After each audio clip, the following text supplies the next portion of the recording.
But senior economics reporter Steve Leisman has some new and surprising reporting on how involved Daly may have actually been or not been when it comes to supervising that bank. Steve, good morning.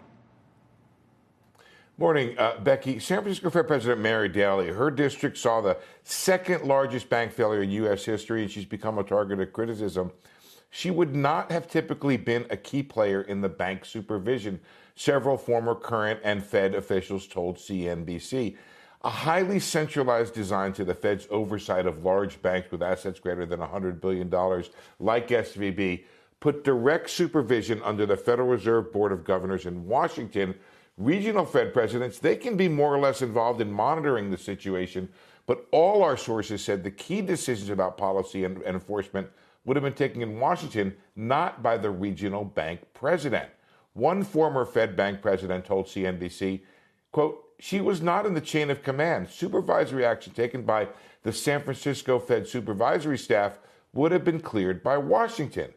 Daly and the Board of Governors in Washington declined to comment when we asked.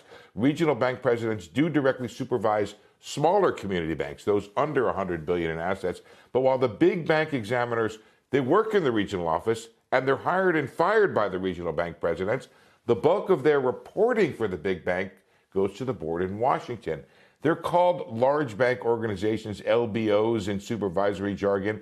Supervisory policy is made in Washington. In other words, as one bank president said to me, Washington sets the strike zone. Only the board makes decisions about enforcement action.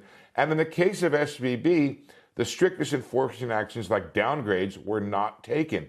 None of this explains, of course, the supervisory failures surrounding SVB. It does suggest that any review of what went wrong is going to end up pointing more heavily to Washington, the bureaucracy, and even the board leadership than to San Francisco. It raises questions about the Fed's structure.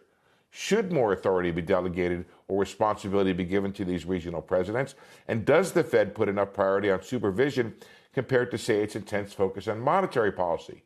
One former official said to me, Daly, she's not likely to emerge blameless in the ongoing review, but there's no way to say she was making the most important decisions surrounding the bank's failure. Those would have been made in Washington. Becky?